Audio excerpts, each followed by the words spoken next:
Hello and welcome to another Three Guys Minus One in the Basement. I'm Mickey Kokanovic. I'm Brandon Rice. And I'm so excited to review this. We just seen Ant-Man. Oh my god. It's the first time I've been speechless since Captain America Winter Soldier, Guardians of the Galaxy. I mean, people had their doubts. Even I had my doubts after Edgar Wright left it. I was a little pissed off because personally I'm a really big fan of Edgar Wright as a director. But when I heard that Peyton Reed was coming on, I seen the only movie I seen was Yes Man. Was it Yes Man with Jim Carrey? Yeah, that's Yes Man. I loved it so much. I just seen that recently because I didn't know who Peyton Reed was and what he did. And when I found out that he was in talks, like he was right behind James Gunn to direct Guardians, I was so excited. Yeah. And for me, this is a 10 out of 10 movie. 100%. Oh my god. I'm gonna see it again this weekend. I don't know about you. That was phenomenal. Like, let me hear your input on this. 100% my favorite superhero movie I've ever seen in my life, which is high praise because there's been a lot of damn good superhero movies lately. I know. I can't believe like we're saying that. It's like such a strange thing. And I've really thought about it, and it's 100% in my top 10 movies of all time. And you might listen to these podcasts and my reviews and stuff and think, oh, you just like new movies, because I do like a lot of the new movies that we've seen, but only 3 movies in the past 3 years have made my top 10 movies of all time. They're all after 2013. So for me, it's really hard to crack that top 10. Like, I can love a movie and blah, blah, blah, say amazing things, Terminator Genesis, Jurassic World, stuff like that. They didn't crack my top 10. Maybe Jurassic World was close, but no, Ant-Man definitely cracks my top 10.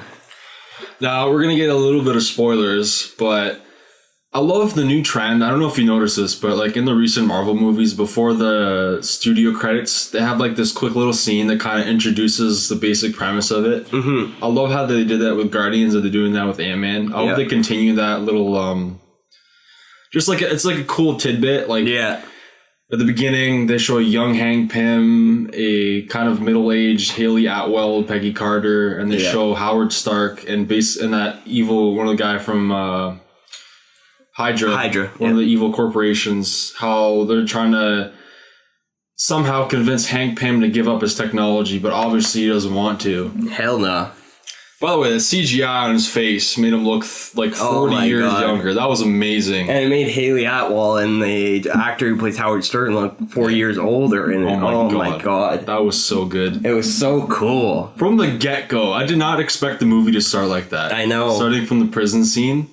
Which, by the way, was hilarious. Oh, so them funny. Punching each other, and it's like, you guys have weird traditions.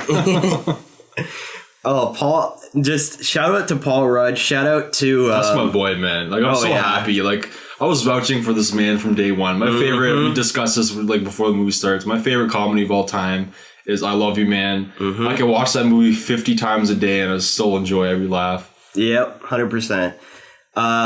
Who's the Mexican actor? Do you know his name? Michael Pena. Michael Pena is perfect. Oh my god. He was probably one of the funniest parts of the movie. 100%. Oh my god. T.I. was really funny. And the guy who he's played, I've seen him, for some reason, every time I see his face. I've seen him in a couple things, but that one role, he played that evil character. I don't remember what it was. He played an evil character. I'll have to look it up, but he was really good too as the Russian guy. He added some funny. You know what? When people do accents, usually it's really bad. But I thought his was like really good. Yeah, it was pretty spot on. Yeah. It was so. It's like about Michael Douglas. Oh, Michael Douglas, and I'll get into that after. Michael Douglas, he was phenomenal. As Hank Pym is perfect. So you wouldn't think of it. It's like Michael Douglas is a very serious, known actor. He's really prestigious. He's very stoic. Yeah. Like, why would he be in a big budget movie? And then it's like, he's perfect for this. He's the mentor. He's teaching Scott Lang basically how to use this suit and how to... Basically, the whole movie's a heist to get rid of the Yellow Jacket suit and to stop Darren Cross from actually selling the company publicly with Hydra. Which surprised me. I didn't think they were going to go that route. Yeah. I just looked it up. The actor who he was in The Dark Knight. He played one of the Joker. Oh my God! Yes, the Joker guys. I remember. Yeah. That's where I keep seeing his face from. Yeah. Okay, yeah, that makes a lot of sense. This didn't disappoint me, but the people that said Darren Cross was the best villain since Ball. Yeah, I don't think so. He was a good villain. He was good, but he wasn't as good as Loki. No, I think the reason Loki's really good is because he's very conniving, and the actor that plays him, I can't even think of his name right now. I can't think of his name either. It's probably because we haven't seen him in a long time. We haven't seen him since like 2013. Tom Hiddleston. I love how you looked that up, and I thought I didn't look. I don't even have it here. I just seen his face and remembered it. Yeah, Tom Hiddleston. The thing about him, he embodies Loki. I felt like Darren Cross is really I don't know. He's just a conniving dude. Yeah, it was just like another villain. Yeah. He was really great. Nothing wrong with him, but yeah. But honestly, you might have a different opinion. My actual favorite part of that movie was Evangeline Lilly. I don't know why. I agree. She was just perfect. She has good presence. Yeah, every scene she was just captivating. She was phenomenal. That scene where She's teaching him how to fight. No, Hank Pym tells her how her mom died, and she started crying in that. Yeah. That emotional scenes like that can get corny and comical. Corny, yeah, and like in superhero movies, but it just felt so genuine. You know what? So because real. it is Evangeline Lilly and Michael Douglas. Yeah. If that was two other people, honestly, it wouldn't have worked. Yeah, it was so good, and Paul Rudd. Comedic timing in that scene where he just completely ruins the moment was so funny. All right, I'm gonna go make some coffee. Make some tea. Tea, yeah. Oh, God. Oh, it was so. Oh, that's all I can say. Let's talk about the filmmaking.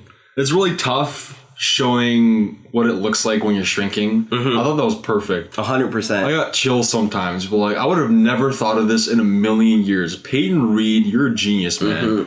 You know what? I love what Marvel's doing. They're looking for people with like a lot of vision. Yeah. They don't necessarily have to make huge movies, but they're fans. Yeah. Like I was watching the Comic-Con, that wasn't Comic-Con panel, like him doing interviews. Yeah. He's like, people are asking him questions. He knows issues of specific Ant-Man comics. Like, that's awesome. This guy's a true fan. Yeah. And that's why I'm also a fan of Scott Derrickson doing Doctor Strange too. I don't know if you know that, but he's a huge fan of Doctor Strange, knows what he's doing. But that's another topic for later. I'm speechless. Like I don't know what else to describe with this movie. Like, one thing I want to really, as the movie was winding down, I was thinking about it because basically, like they show it at the end. I didn't actually know this. I thought it was just Paul Rudd and Adam McKay who wrote this movie, but they actually kind of like they showed that Edgar Wright and Joe Cornish were involved in it and executive producers. Yeah, and people were saying that seeing that script that Edgar Wright wrote in this one, they're saying that Edgar Wright's was like the best ever, and like the new one doesn't compare. And I'm like, how? After watching it, it's like how could you have made that better? I don't know. To me, it was absolutely perfect. That was one of my. I think so far, 2015 is my favorite movie. Yeah, 100% for me. Well, Star Wars isn't out yet, but you love Star Wars. Oh my god, I'm speechless. Yeah. Let's talk about a little bit about the end credit scene. Yeah. Well, spoilers, like that is spoilers. These are huge spoilers. Yeah. What we were all anticipating and we all wished happened in this movie didn't happen. But then the end credits come up to, I'm sorry I was like this, blah, blah, blah. We've always wanted you to do this, but I want to come here. I want to show you something. Opens the vault. V2 of the Wasp costume. We get to see a little bit of the costume in the movie, which was really cool. I got chills when we got to see Wasp in the same scene. Yeah. I think at first glance, I was like, I don't know about this suit. And then I looked at the mouthpiece. I'm like, you know what? It's the Pym particles. It makes sense. Because in a lot of the comics, she just wears a helmet. And it's like, how the hell does she shrink? Yeah. And it makes a lot of sense. And she has wings. And it's like really elegant and stealthy. It's perfect. Yeah. It's perfect for her. I got chills when they showed the suit. I was oh my God. We actually didn't. We didn't. You didn't. I didn't. Whatever. Hank Pym reveals to his daughter, played by Evangeline Lilly, she is going to be the Wasp. Yeah, which we were all anticipating from the very beginning. Yep. As soon as we saw the haircut, we're like, "That's friggin' Wasp!" Like, yep. And also, stay after the credits if you haven't seen this movie. There's a mid credits and there's a post credits. Yeah. Well, skip a minute, or you can put timestamps, right? Yeah, this is like spoilers. I'll put timestamps. Yeah. If you haven't seen it and you don't want it to be spoiled, go check it out. If you don't want to wait, I understand. It was a while to. It was like a good 5 minutes. Like 5 minutes we had to wait. But it's really cool. It leads into Captain America: Civil War. Falcon and Cap find the Winter Soldier.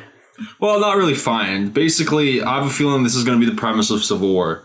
I think it's going to be superhero registration, but a side plot is going to be still looking for the Winter Soldier. You can already tell in the mid-credit scene, there's like a weird vibe when Falcon tells Steve Rogers that, they should tell Tony Stark. He's like, no. Yeah. That's not a good idea. And then you take a look at his Winter Soldier's face. He looks like he's beaten down. So obviously, maybe he has something to do with Crossbones. Maybe Tony Stark did find him and he just escaped. It's all a mystery, but it's a perfect tie-in to Civil War. And I'm so excited for this. And what it has to do with Ant-Man is he's... at the end. There's a connection with Falcon and Ant-Man during the movie. Falcon makes an appearance, which is so cool. They have a fight. That fight scene is so amazing. So awesome. And Falcon is just basically like, no, don't call Tony. Let's call... I got a guy, which is Mr. Paul Rudd. Ant-Man. Oh my god. Go ahead. Oh, sorry. Go ahead. I was going to say... about like the future, but... I was going to say, they also made a reference to Spider-Man in the movie, which I am not excited for at all as a Spider-Man fan. I hate what Marvel's doing with Spider-Man, but I found it really cool that they did reference Spider-Man Finally, in this movie. What would happen if that Sony deal didn't go down? It would be a really awkward scene. Yeah, it wouldn't make any sense. Could you imagine? It's like there's a guy that swings and it's like, what? 4? Anyways, I was going to talk about the future. So how do you think Ant-Man is going to play in a Civil War? Because now it's going to be superhero registration. He doesn't technically have powers. So how would he fit into that? I don't know. I think he's going to be kind of in the middle because I feel like they're going to introduce him. It's kind of like an intro to the Avengers universe. Like, I don't think it's gonna just be like, bam, he's been with them for it's really like a while now. It's the new guy. Yeah, and he's just kind of like, he's gonna try and ride the middle. I think that's because he's gonna be like, I think this is gonna how it's go down. They're not gonna trust him at first because like, who's this new guy? Obviously, and then it's gonna be record too.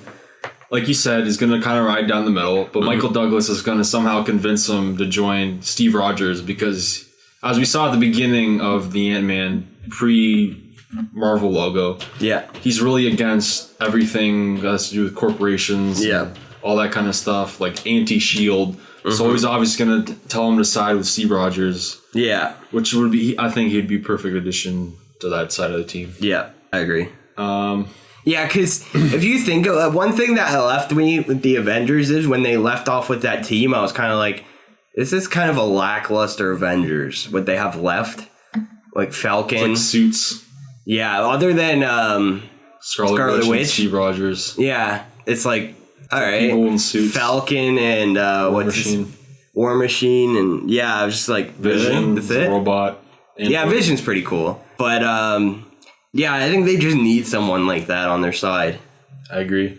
Let's talk onward with Marvel. Let's just keep this like a whole Marvel thing. Yep. Civil War. That's going to be beginning of Phase 3. I'm excited for this. I'm really excited. Iron Man versus Captain America. Who do you think's on which side? What do you mean? Like I know, good and evil. Yeah. This is my opinion. I think Scarlett Johansson's Black Widow is going to somehow go to Tony Stark. I think she's going to have a falling out with Captain America because they kind of butt heads anyways. I think Steve Rogers' team is going to be Bucky, Falcon, Ant-Man, Yep. and Vision. Yep.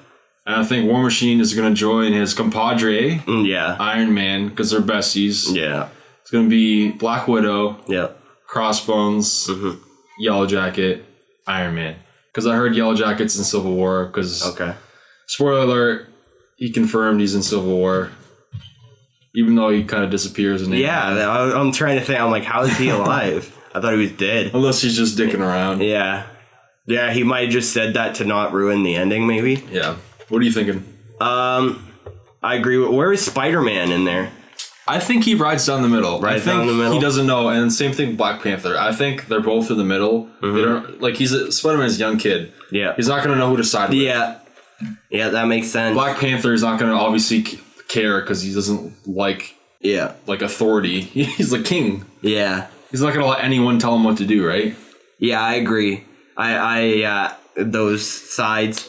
For the thing of who's good and who's evil, I kind of think like Captain America's side's going to be the good, whereas Iron Man and them, they're, other than like Crossbones, who's actually evil, and Yellow Jacket, if he is there, they're going to be thinking it's good. They're going to convince themselves that it's good, but Tony. But deep down it's evil. Yeah. That's what I can't wait, because Tony Stark's always played the main hero. It's like he's a good guy, and now all of a sudden he's against Captain America, which is like Mr.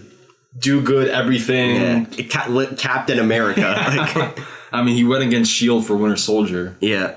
I'm so excited for this. I can't even think of anything else to say about it, because we can't really go on anything else. It's kind of just like what we think might happen. Yeah. The next movie coming out in November is Doctor Strange. Scott Derrickson's directing that.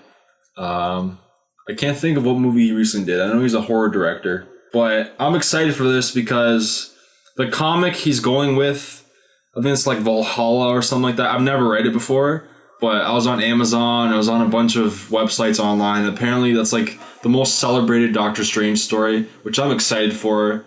I'm going to be completely honest. I don't know that much about Doctor Strange, but just the mystery and wonder of what they can go do with that character. Yeah. He can go through different dimensions, and this is like the first time they have like magic in the Marvel world. Like, what do you think?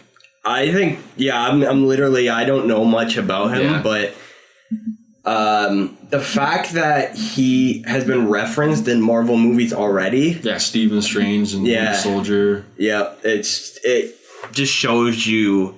I think it's going to be big. I think it's going to be big, it's going to be bold, and it's going to be good. 2017, let's see, we got... I have it right here, Guardians of the Galaxy 2. Guardians of the Galaxy. It's officially called Volume 2, which is awesome. Yep. Which is like just like the tapes that they're making. Awesome Mix Volume 2. Yep. We might be sad because one of the characters might not be showing up again. Which characters are falling. Yeah, which is a shame because you have to add one more person and they can't really flush out every single character. Yep. Obviously Star-Lord's still going to be there, but the question is who's going to leave. I think it's going to be Drax or Gamora. I'm leaning towards Drax. Yeah? Yeah. I have a feeling it might be Gamora because she just had a kid and all that kind makes of stuff. Sense. That makes sense. Drax has a really big storyline because he said it's about fathers, so I have a feeling he might have to do something with that. Okay. If you don't know this, I'm just going to go full out nerd right now. Go ahead. Drax has a daughter called Moondragon, I think. Apparently he thought his family died and all this, but she got resurrected and she becomes this shape-shifting thing. And she joins the Guardians for a bit, but she's kind of evil too. She has like weird things. Yeah. That'd be cool to see. We don't know who Star-Lord's dad is. Yeah. Because he's not going with Jason of Spartax. I hope it's like Adam Warlock. That'd be really cool. Yeah. To just quickly rewind for a second, the only reason, like, it has nothing to do with Drax. It's just, for some reason, I think Dave Bautista is, for some reason, I don't know, I just have this feeling he wants to keep the opportunity open to go back to WWE. So that's why he might, like, detach himself from ongoing roles. Like, he might just accept movies. That, like, I don't know. That's just my guess. Yeah. That's the only reason I would think Drax might not be in it. But that makes sense. That makes sense. It makes sense if like they explained why he left. Like, oh, he's searching for something that he found. And then he comes back the next movie, he finds his daughter, and his daughter's evil. That'd be cool. Yep. What do we got next? Is this Spider-Man next? I don't have that one on here because I have that picture they put up, Yeah, it's Spider-Man in place of Thor. Oh yeah, everything got pushed back after that, right? Yeah. So Spider-Man is next. You're not a fan. Not at all. I'm gonna speak a little bit on that. Tom Holland just got cast as Spider-Man. Not a fan. I haven't seen him in anything. He's really young, which is a really interesting choice. It's a bad choice. I'm gonna let Marvel surprise me because I don't know what to expect from this at all. They said they're gonna go for a like Breakfast Club vibe. The Breakfast Club is like that one movie that everyone loves that I hate. Really? Yeah, I absolutely hate The Breakfast Club. Oh man, guess I'm not seeing Spider-Man with you. Guess I'm gonna have to go by myself. I'll see it and I'll cry. I hope that. I'm just gonna leave that with one more thing because I don't know you don't want to talk about. No, I'll talk about. I just don't want the same why. villains. I just don't want the same villains. Mm-hmm. Please give me Mysterio or Kraven or just give me something different. If I see like Green Goblin or Rhino or Venom, I'm gonna be pissed. Like I'm not even gonna go see it. For you podcast listeners wondering why I'm so upset, let me give you a background on Spider-Man for this guy right here. Spider-Man is my favorite superhero of all time. Of all time. I used to watch the animated show as a kid. I used to read the comic books. It still stands up, by the way, even though it's silly. Yep. And everything Spider-Man as a kid I loved. Then Mr. I'm not going to say his name because I hate his guts. Raimi. Raimi? Comes out with these trilogy of films. As a kid, I saw them. And I'm like, this doesn't seem like the Spider-Man I watched, but this is still cool. It's Spider-Man, blah, blah, blah. And then I see them now, and I absolutely hate them. I think they're atrocious pieces of garbage. Amazing Spider-Man comes out, and I've seen the preview, and I was like, it looks okay. I'm not gonna have high expectations. I watched it, absolutely loved it. I thought it was fantastic. And then Amazing Spider-Man 2. I seen the preview for that, and I was like, shit my pants. I was like, oh my god, this looks fantastic. I'm so excited. I seen it. I literally love this. It's in my top 10 favorite movies. It's one of the 3 or 4 from the past 3 years. I literally seen this movie 3 days in a row. That's how much I love this movie. I can't get enough of Amazing Spider-Man 2. I know not everyone's a fan. For me, it's my favorite Spider-Man movie. It was just, for me, it was perfect. It was everything I wanted as a kid. And just to see it get just thrown away, I still don't know why. I honestly still don't know why, because it did decent in the, like, I don't think it lost money.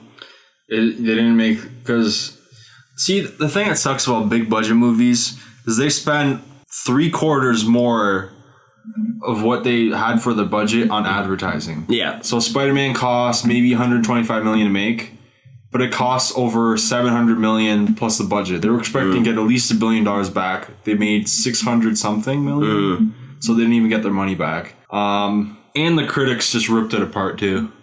Really? I never read a bad review about it. Oh boy, you should have seen my Twitter was crazy. My Twitter, every YouTuber I watch, I didn't hate it, but it wasn't my favorite like Spider-Man movie. Yeah, a lot. There's quite a few. Here's people a that hate tidbit it. which you might be mixed feelings about, but this is like what the next movie would have been, because they were still in pre-production before they canceled it, right? Yeah. So the third movie, Peter Parker discovers a serum where he can bring people back to life, and he brings back Captain Stacy and Gwen Stacy. It turns out that serum turns into the Venom symbiote. So that Venom obviously comes. So Venom would be the main villain. Yeah. And then something happens, and then he's a symbiote, so obviously splits into 2. Yeah. And Carnage is there. Okay. Carnage embodies Gwen Stacy, and then he has to fight her in the black suit. The only thing I don't like about that is the whole bringing the thing back to life, which makes no sense. But that would have been really cool. Yeah. Other than bringing back to life, that sounds sick. But Carnage that's not and Venom happening was the same now. thing. Oh, it's gone now. Fucking Marvel. You know what? I feel so bad for Andrew Garfield. I know some people don't like him. I thought he was a pretty good Spider-Man. I don't know if you guys like. I'm a really huge indie guy. Like I've seen a lot of movies, like indie movies lately. Like he's an amazing actor. He is. People He's don't give probably him one credit. of the best actors in his generation. Yeah, He's people don't really give him good. credit. And I thought he killed it as Peter Parker. I don't know about you, but He's my favorite. I thought he was way better than Tobey yeah. Maguire. Well, obviously you loved him more Yeah. than I do.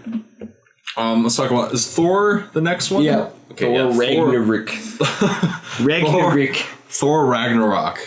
I don't know. I'm gonna be honest with you. I wasn't a huge fan of the Thor movies, but just to think that this is the conclusion, and we might see Hulk in this movie because he is said to make an appearance. I don't think he's gonna be back in Civil War because it's already crowded, Yep. and I don't think he's coming back for Guardians. Let's be honest, he's not gonna be in Black Panther. No. I think he's gonna make an appearance in this because Thor, I think I said a few times that the Hulk's, I think he said in Avengers Age of Ultron that his presence makes like the halls of Asgard like roar with his, I don't know, something like that. I'm misquoting that like crazy right now. No, I understand. But I know people what know you're saying Hulk and they fear him, and that'd be really cool to have him in there. Yeah. I'm gonna be completely honest with you. I have no idea what the story's gonna be about. Yeah. We seen an aspect of it in Age of Ultron, and I'm just like, what the hell is going on? It was cool that they explained the Infinity Stones for people that don't know. Yeah. But other than that, I felt like that scene was really out of place in that movie. Yeah, I know. It was just like... It was like, oh, it kind of felt like an end credit scene in the middle of a movie. Yeah, it's like, I seen a movie. It's like, I seen a movie. It's like, oh, I seen something in my head. I gotta go to a pool. Okay. Yeah. See you guys. Phew. I gotta go to a pool. I gotta find this doctor to pour water on me. Yeah. Oh, I see this vision. Oh, guys, I know what Thanos is doing. And then nothing happens after that. Why aren't we going to go stop Thanos? Oh, because that thing, the island's falling. Okay. Yeah.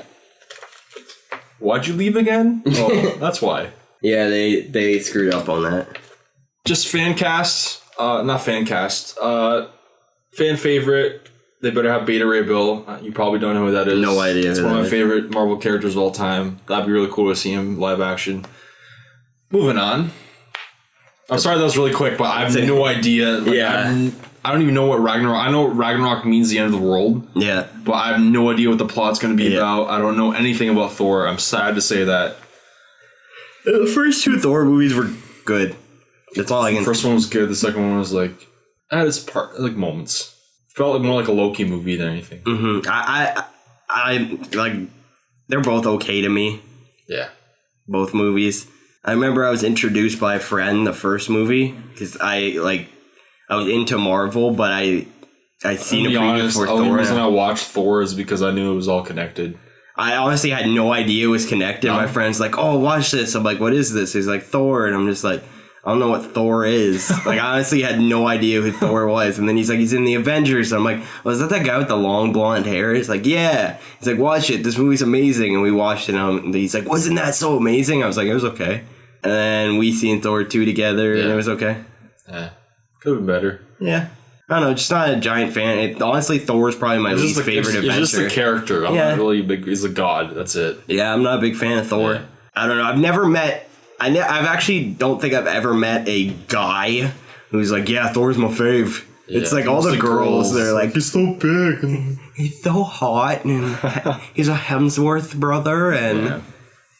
Thor and Hunger Games are the only movies I see in theaters. But yeah, next movie. Let's just go on to that because it's getting really awkward. Yeah. The panther that happens to be the color of black. Was that not pushed back? Screw it, we'll just say it anyways. Black Panther. Black Panther. Spider-Man screwed up everything, okay? Right. Black Panther is my personal favorite. I'd say favorite, like top 5 Marvel characters of all time. Mm-hmm. I think he's the most interesting and unique character to the entire universe. Yep. Because 1, he rules an entire nation. Yep. 2, he's the richest person that's ever existed. 3, he's the badass. 4, he's Black Panther. He has the skills of a freaking animal. That's probably one of my favorite animals too. It is Chadwick Boseman playing. He was an amazing actor. I was waiting for you to finish your your spiel. Yeah, Chadwick Boseman, I think, is the perfect casting for this. If you have not seen anything Chadwick Boseman has done, my tip is to see 42 because that was the first one. Get On Up with. Yeah, Get On Up. That was really I haven't seen good that, too. but I heard it was really good. Yeah, but like the first movie I ever seen Chadwick Boseman in was 42, and You love that movie. I remember you talking about it. And it just made me fall in love with Chadwick Boseman, and it's about Jackie Robinson, the story of his life. You don't have to like baseball to watch that movie. It's a fantastic movie, and Chadwick Boseman is phenomenal in that movie. Mm-hmm. He kills it. And we know that Andy Serkis is going to play... Yeah, oh yeah, we've seen him in... Ulysses Claw, which is interesting. Loved how they did that in Avengers. Yeah. It's like, wait, doesn't he have a claw arm? It's like, oh, breaks his arm out. Which was, I think, was perfect. Mm-hmm. I'm stoked for that. Me too. What's next? Not Captain America, but the maker of Captain America, Marvel, and there's a captain in front of it. Now, this is the Carol Danvers version of Captain America. Captain Marvel? Yep, that's what I screwed you up, I'm sorry. Yeah, that's good. We wouldn't have said that. Don't you just hate that when you say something? It's like it gets stuck in your head. Mind. Oh my god. Captain Marvel, Carol Danvers. This is exciting. This is the first time we get to see a female superhero from Marvel. Mm-hmm. I know Wonder Woman's gonna come out a year before that, but I'm so stoked to see this. Mm-hmm. It's gonna be cool. Fan cast, Charlize Theron. I thought she would be perfect. Yeah. She was probably the best part of Mad Max Fury Road. You didn't like that. No, I felt like it was more of her movie than his. Yeah, 100%. She was the best part of Mad Max. She's an amazing actress. She has an Oscar for Pete's sake. Yeah. I agree.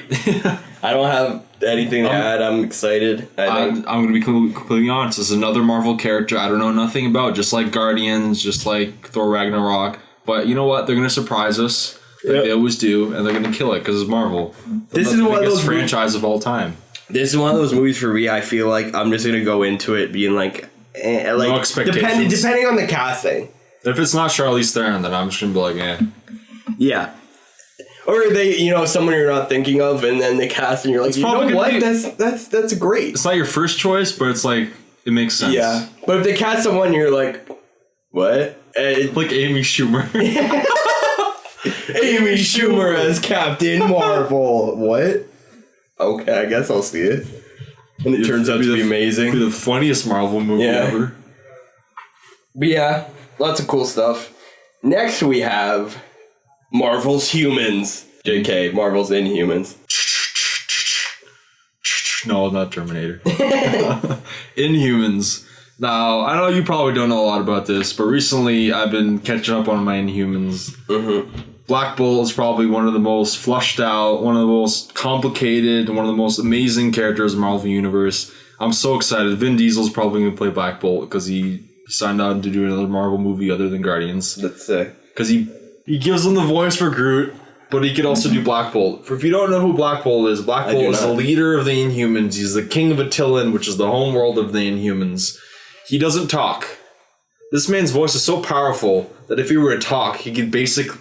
It's like echo location. Oh. But if he speaks, he can like destroy something. They have a guy like that on Agents of S.H.I.E.L.D. Not exactly like that, but like, yeah.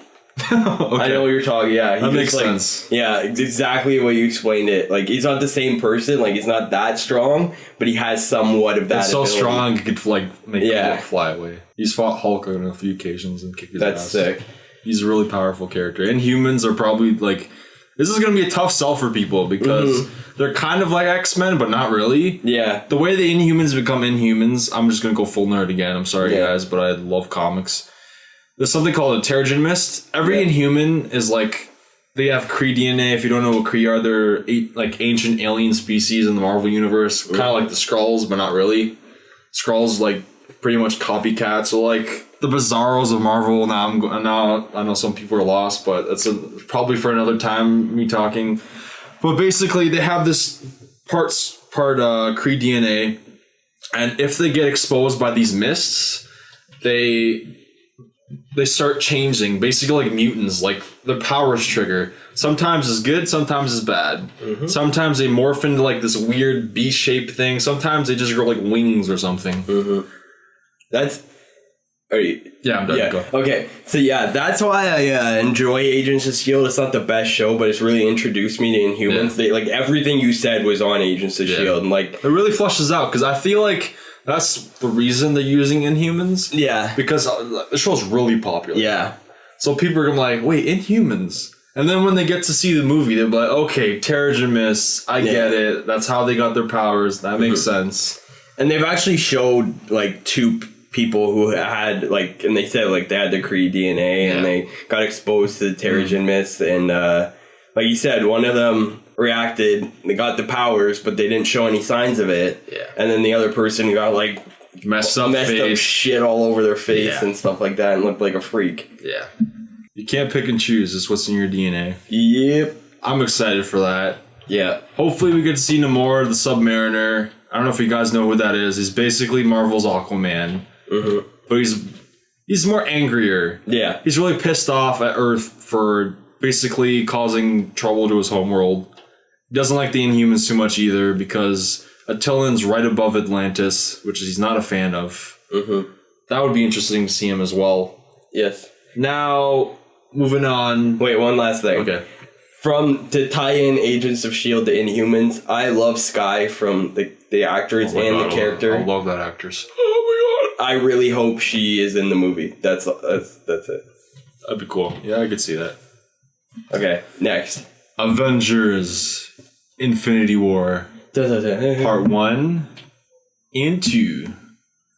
This is the finale to end all finales. Yep. Not technically a finale, but Thanos' last time we get to see him on the screen for a while. Yeah. For people who don't know and you just see him in scenes and that, you're like, he looks pretty cool. Yeah, you don't even know. You guys don't even know what's in store. If he gets that Infinity Gauntlet and collects every single Infinity Gem, the Avengers are screwed. Yep. There's no stopping him. Yep. With that Infinity Gauntlet, he could change reality. He can change whatever. Anything he thinks of, he could change. He could kill the Avengers from ever existing or ever being born. Yep. He could completely take over the universe and shape it the way he wants it to. Yep. Basically, Thanos is a bamf. Yep. Is this your foot? No. Okay, good. I'm playing with something under... Oh, there you go. It's Ant-Man. No, it's just... I'm just playing with this flashlight. And he's a fan of this podcast and he came to visit. Hoping it wasn't your foot. That'll be all no, my foot's right here. That's good. But yes, Avengers Infinity War. I think it's going to be awesome. Thanos finally unleashed. Thanos Unchained. Directed by Quentin Tarantino. Oh my god, that would be the greatest thing ever. What? This may sound controversial. I think you will agree with me. I don't know, I might be wrong. I want to see an Avenger or two perish. I agree. I think I know who you're thinking. Thor. He gone. And then I don't really care. Another one though. I think it's gonna be Steve Rogers. Yeah. Because Chris Evans, you know what sucks about doing press? Things get taken out of context. Yeah. But I really feel like Chris Evans wants to be director. Yeah. And that's why he hasn't done any movies. He's done like a movie or two since like Captain America and Avengers. Yeah.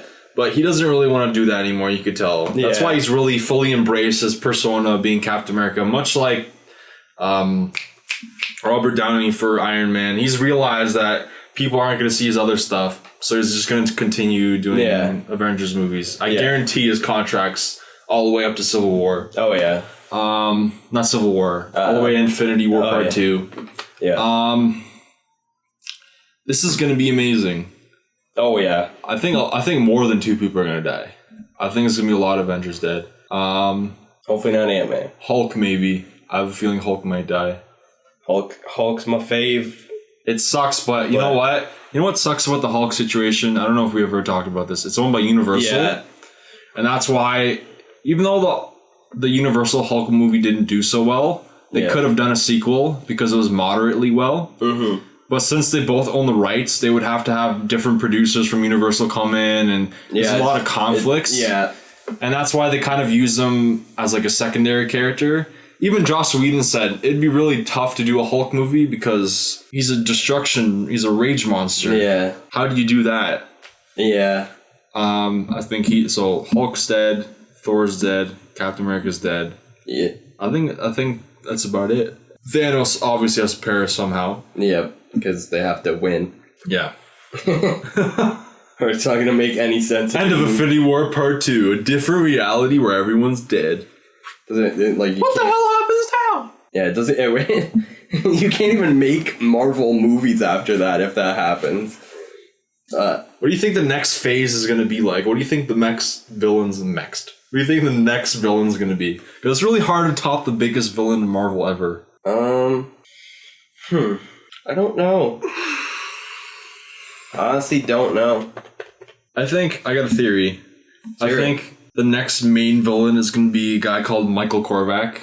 There's a huge comic book storyline in Marvel Comics called the Korvac Saga. He's this villain from the 41st century.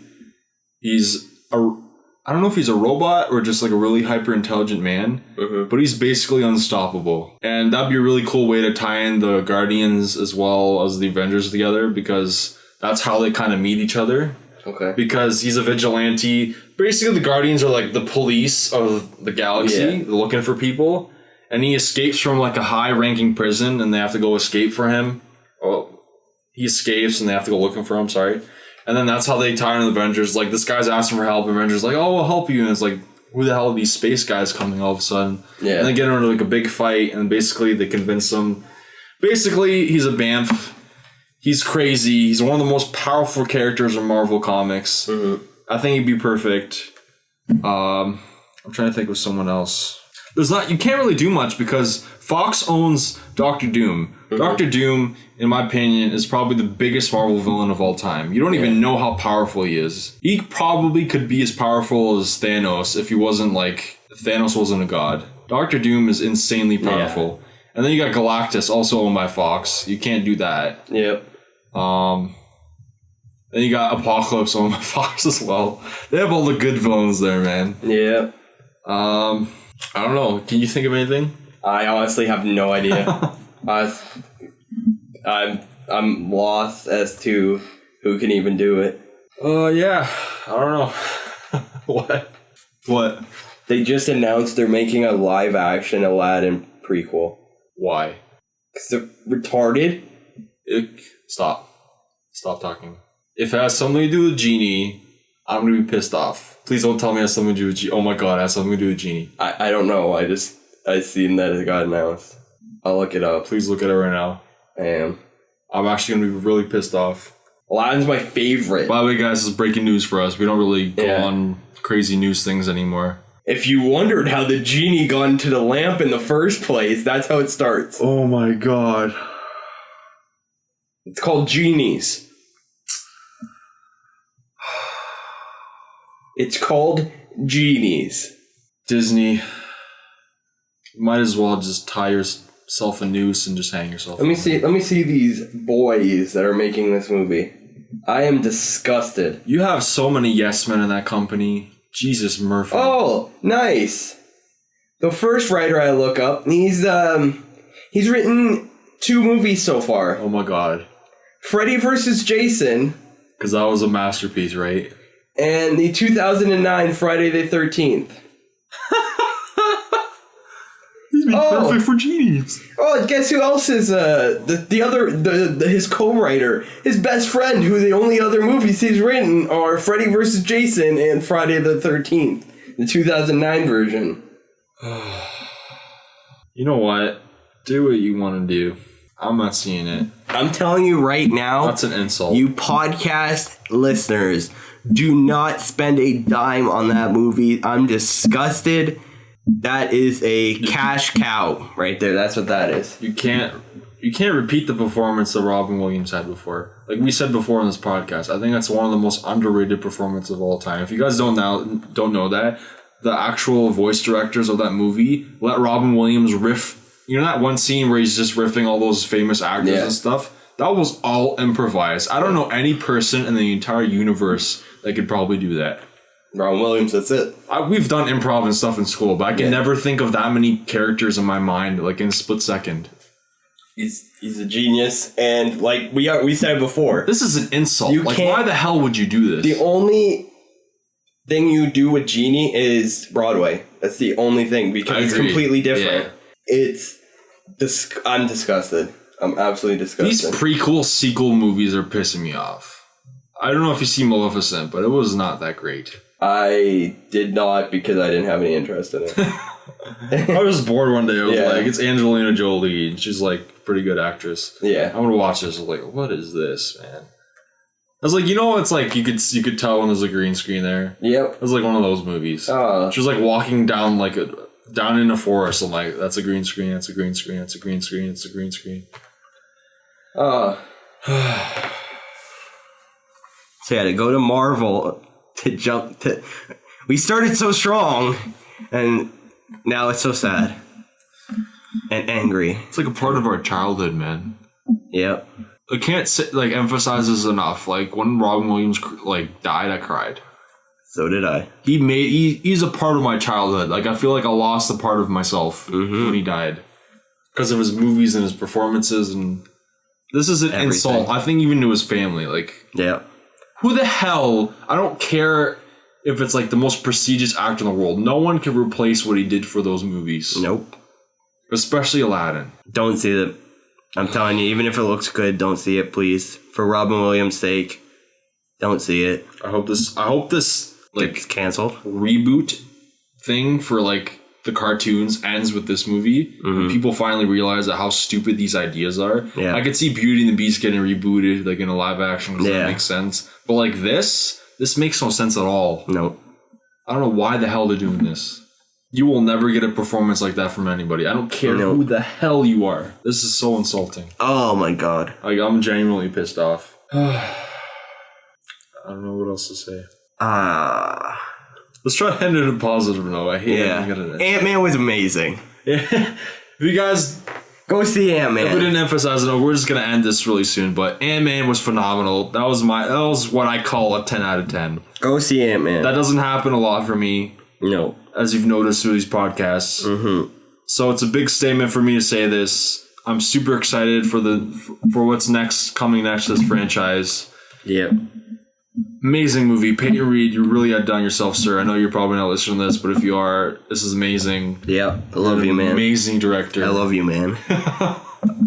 Paul Rudd's perfect. He's my favorite human being. Yeah. Darren Cross, really good villain. Michael Douglas, amazing actor. What's that? That was my attempt at a Paul Rudd face. Evangeline Lilly, amazing job. Everyone in this movie is perfect. Go see the movie. What do you score this? 10 out of 10. Perfect score. Go see it. I think we can end the podcast there if that's okay with you. 100% okay with that. 3 guys minus 1 in the basement. I'm Mickey Kanavik. I'm Brandon Rice. Until next time, guys. Peace.